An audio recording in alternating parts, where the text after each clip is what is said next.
negara yang sangat kaya raya dengan sumber alam ini, kehidupan rakyatnya sama sekali tidak makmur.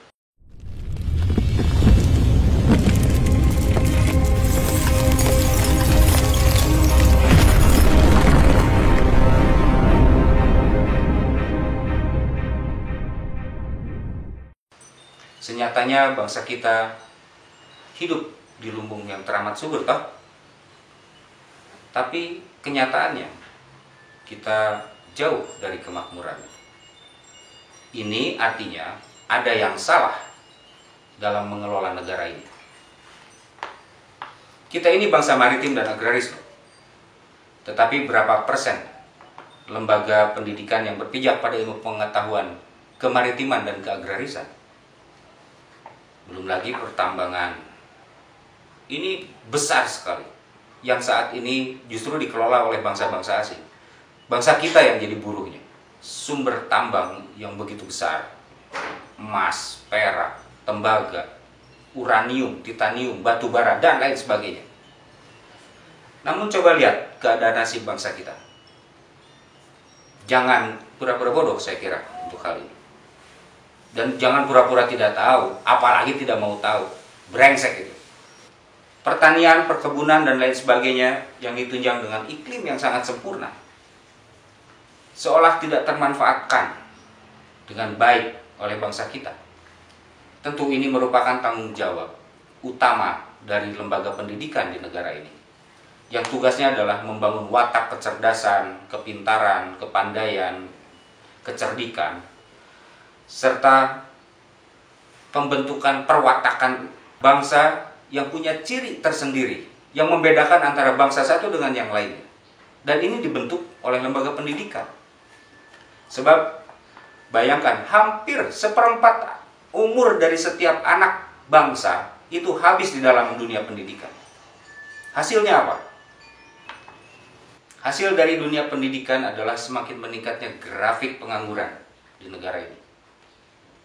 Bahkan di samping itu banyak sarjana justru yang bekerja yang tidak sesuai dengan bidang keilmuannya. Misalnya, seseorang yang lulus dari jurusan sejarah, lalu dia bekerja di bank. Ini nggak nyambung ini. Dan itu banyak, bukan satu dua ilmu pengetahuan, bukan satu dua kesarjanaan yang justru, maaf kalau saya harus bilang, melacurkan diri dari bidang keilmuannya, melacurkan diri dari keahliannya.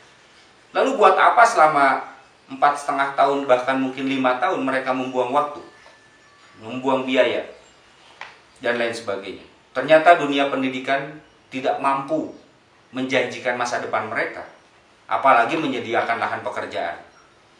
Ini kan aneh ini, gak jelas jadinya. Maka saya kira perlu dievaluasi kembali secara menyeluruh. Perlu kerjasama yang utuh dari berbagai macam ilmu pengetahuan untuk kembali melihat kita ini punya apa, negeri ini punya apa. Semua sekolah, semua pendidikan yang ada di muka bumi ini dulunya adalah berlandas kepada potensi negaranya. Lalu buat apa negara yang begitu kaya seperti di negara kita malah melahirkan orang-orang yang justru meninggalkan potensi negaranya? Akhirnya apa? Pendidikan tidak menjawab kebutuhan negara. Pendidikan tidak menjawab kebutuhan bangsa kita ini apa. Tidak mampu memecahkan masalah potensi apa yang ada di negeri ini. Ini yang jadi masalah. Hingga jangan heran kalau jadi banyak pengangguran, toh. Tentu tidak dapat dipungkiri bahwa saat ini dunia pendidikan telah berkembang menjadi sebuah lahan perdagangan, ya, atau sering kita sebut sebagai industri pendidikan, yang tentu saja orientasinya adalah pencarian keuntungan yang sebesar-besarnya. Itu sebabnya biaya pendidikan di negeri ini begitu mahal. Selain mahal, ilmu pengetahuan yang mereka dapat dari si anak bangsa ini tidak dapat dipakai untuk menjawab kebutuhan negeri ini. Setelah lulus mereka nganggur, mereka bingung harus nyari kerja kemana. Padahal apabila pendidikannya, ilmu pendidikannya atau ilmu pengetahuannya itu menjawab kebutuhan negara, saya kira setiap lulusan tidak perlu susah-susah cari tempat kerja. Mereka akan bekerja di tempat yang seharusnya, yang sesuai dengan ilmu pengetahuan. Tidak perlu melacurkan ilmu pengetahuannya, tidak perlu melacurkan gelar kesarjanaan. Maaf kalau saya harus bilang bahwa itu adalah sebuah pelacuran. Ya tentu saja hal ini merupakan ladang yang sangat menggiurkan ya bagi para pemodal tentunya. Dan gilanya, bangsa kita yang sudah tergila-gila dengan gelar-gelar kesarjanaan ini semakin parah di sini. Seolah-olah gelar itu adalah segala-galanya. Peduli amat, otaknya nggak ada, yang penting dapat gelar. Nah, siapa yang tidak tergiur dengan gelar kesarjanaan kalau sudah seperti ini? Maka inilah peluang yang luar biasa dari industri pendidikan untuk membangun sebuah perdagangan. Yang didagangkan apa? Ilmu pengetahuan. Ilmu pengetahuan apa? Pengetahuan yang nggak nyambung dengan potensi negara kita. Ini kan parah. Maka saya kira perlu dilakukan sebuah evaluasi besar-besaran tentang negara kita ini. Artinya, ya tugas dunia pendidikan untuk mengembalikan kesenyawaan atau ruh anak bangsa kepada ibu pertiwinya, kepada potensi negaranya, agar semua anak bangsa mampu menjawab dan mengelola sumber daya alam yang ada di negeri ini. Jangan lupa kita negara agraris dan maritim, bahkan ditambah dengan pertambangan yang luar biasa. Kesalahan orientasi pada dunia pendidikan di negara kita menyebabkan bangsa Indonesia secara langsung pun tidak langsung ya, itu terbentuk menjadi sosok tenaga kerja dalam bahasa halusnya. Padahal dalam bahasa kasarnya adalah pembentukan mental jongos. Artinya bangsa kita itu bukan menjadi seorang bangsa atau anak bangsa pemilik negara yang mampu mengelola negara ini, bekerja untuk negeri ini hingga mereka mendapatkan kemakmuran. Wong kerja di negara ini tapi kerjanya di perusahaan asing. Dan yang fenomena yang paling mengerikan adalah ketika anak bangsa merasa bangga bahwa dirinya bekerja di perusahaan asing dengan gaji yang besar, dia lupa bahwa dia bekerja di negaranya sendiri. Harusnya bangsa asing itu yang dapat gaji paling kecil. Itu yang seharusnya terjadi. Fenomena yang muncul ini perlu kita sikapi. Maaf, saya bukan mau menyindir ya, bukan. Tapi ini fakta yang terjadi. Bahwa setiap lulusan dari sebuah perguruan tinggi lalu mereka mempromosikan atau mempropagandakan bahwa lulusannya bekerja di perusahaan A, B, C, D, yang notabene itu perusahaan bangsa asing, bukan perusahaan bangsanya sendiri. Negeri yang memiliki kekayaan alam dengan ratusan pegunungan dan luasnya lautan, bahkan bukan lautan, samudra, dengan pantai yang begitu panjang di mana-mana ada. Itu tidak terkelola dengan baik dan tidak dapat mengangkat harkat derajat bangsa Indonesia. Ini mengerikan sekali. Makanya saya bilang ada kesalahan dalam pengelolaan negeri ini.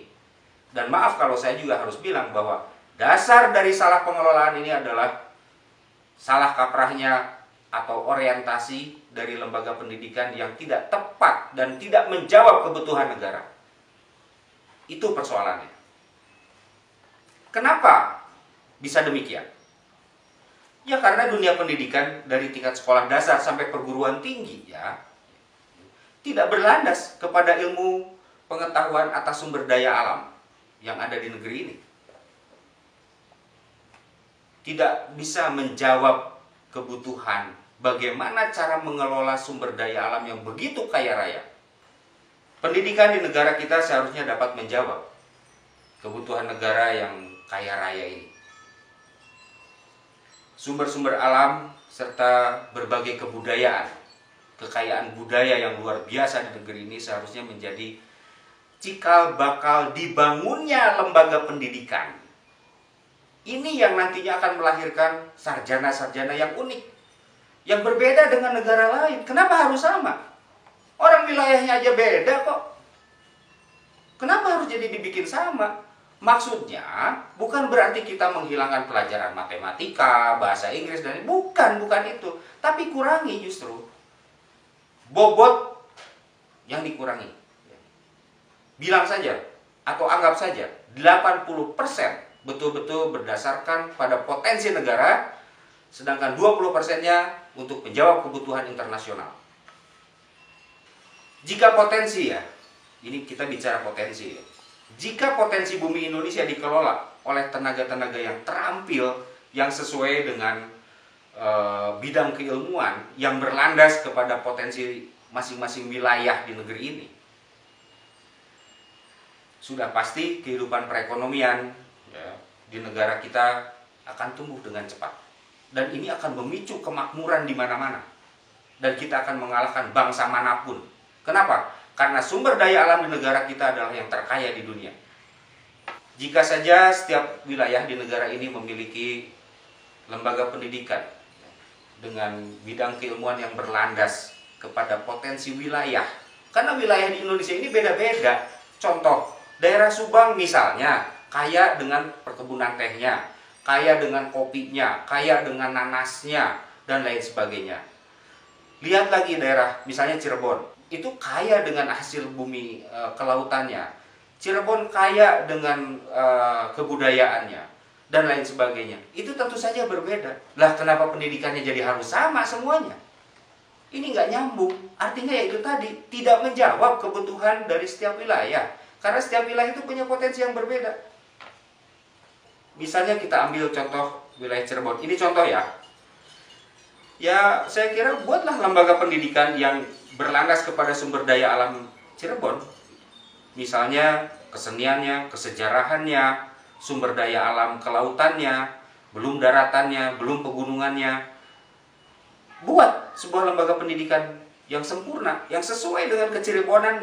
Nggak perlu sama dengan wilayah Subang gitu, atau nggak perlu sama dengan wilayah yang ada di Bali, nggak perlu sama. Belum lagi Cirebon masih punya kesultanan. Menurut saya, harusnya dari kesultanan atau dari keraton Cirebon inilah muncul sebuah lembaga pendidikan. Baik itu dari tingkat sekolah dasar sampai perguruan tinggi dan melahirkan sarjana. Sehingga kesultanan mampu melahirkan manusia yang militansinya tinggi terhadap kenegaraan, terhadap kewilayahan, terhadap kebudayaannya sendiri. Harusnya begitu kesultanan itu. Kalau perlu, lahirkan sarjana ahli terasi, gitu, ahli pengolahan udang dan lain sebagainya, hingga udang bisa bukan hanya untuk dijadikan makanan saja. Mungkin udang bisa dijadikan untuk alat kosmetik, mungkin udang bisa dijadikan alat pengobatan, dan lain sebagainya. Itu bisa kok dilakukan. Kenapa malu menjadi sarjana terasi? Tidak semua wilayah kok mampu bikin terasi. Seharusnya ya, Keraton Cirebon itu mampu membuat sebuah sekolah seni dan budaya. Hampir di seluruh Indonesia, kesultanan-kesultanan ini hanya menjadi sebuah artefak ya, yang memperlihatkan bahwa oh ini dulu kerajaan itu seperti ini. Itu hanya menjadi sebuah museum hidup, menjadi sebuah tontonan masyarakat. Apa bedanya dengan taman mini lah gitu. Bahkan mungkin taman mini itu lebih berdaulat, lebih merdeka. Mereka bisa mengelola wilayahnya. Jika saja Cirebon seperti tadi, seperti yang saya bilang, bahwa Cirebon punya sebuah lembaga pendidikan yang sesuai dengan potensi alam Cirebon. Kemudian Cirebon juga punya sebuah kampus seni dan budaya yang melahirkan sarjana yang unik, yang betul-betul bernuansa kecirebonannya itu muncul ya. Saya kira Cirebon akan bangkit menjadi sebuah daerah yang sangat luar biasa, menjadi sebuah kota yang dapat melahirkan lokal jenius yang betul-betul mampu memperjuangkan kecirebonannya, yang tidak perlu sama dengan daerah manapun. Nah, daerah lain juga sebetulnya sama bisa melakukan itu. Ya demikian pula dengan wilayah lainnya di seluruh Indonesia saya kira.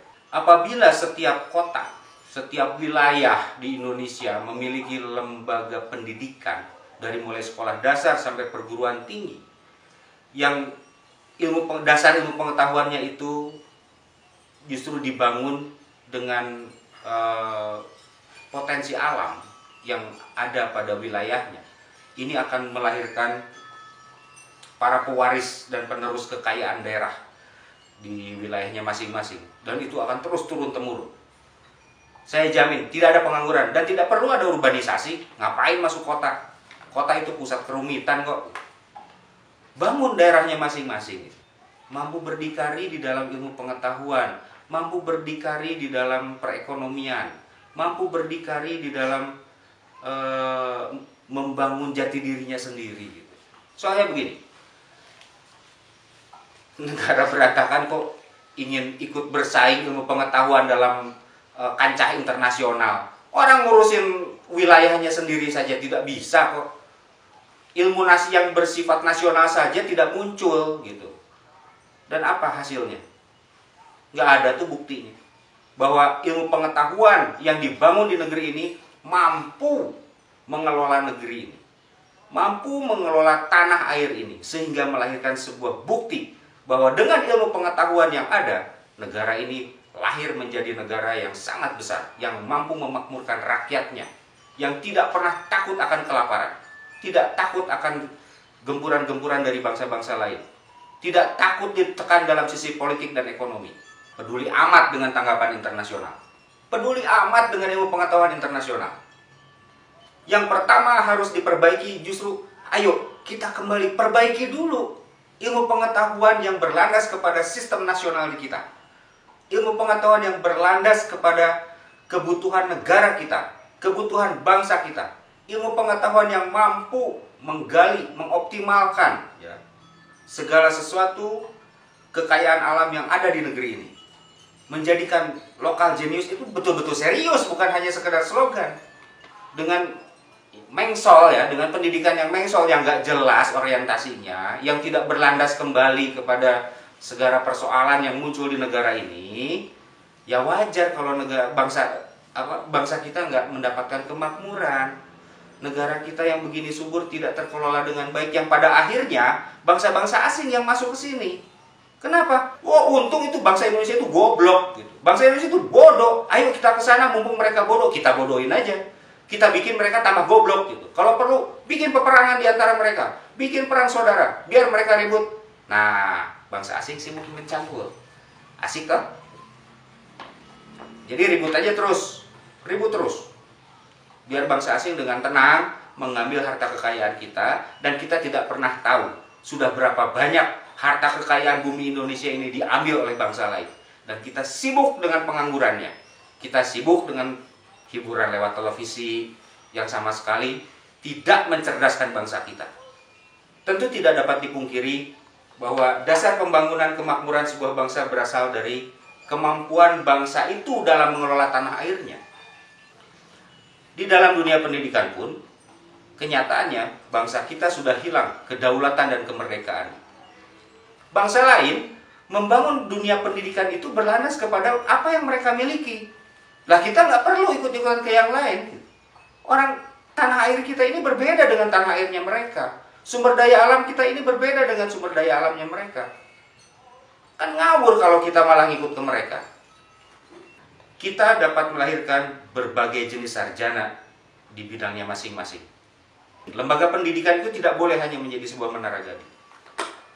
Makanya yang sangat penting itu adalah menggali, membentuk, dan mengembangkan ilmu pengetahuan yang sesuai dengan keadaan nasional terlebih dahulu. Itu yang penting.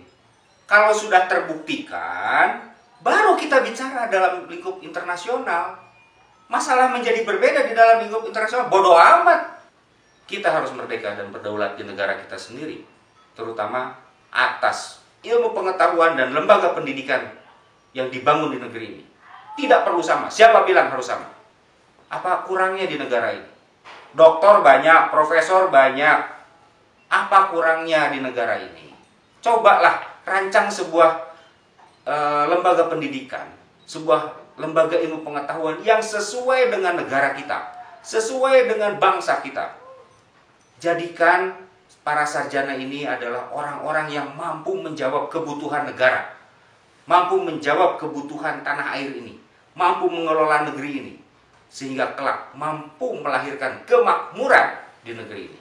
Nah, jika bangsa kita punya keberanian untuk melakukan revolusi pendidikan, ya, maka negara dan bangsa kita akan kembali sebagai putra-putri Batara Guru yang mampu memberikan penerang bagi semesta kehidupan, mampu menjadi bangsa yang diidolakan oleh bangsa-bangsa lain, Saya yakin semua bangsa di dunia akan kembali datang ke sini untuk berguru kepada bangsa kita.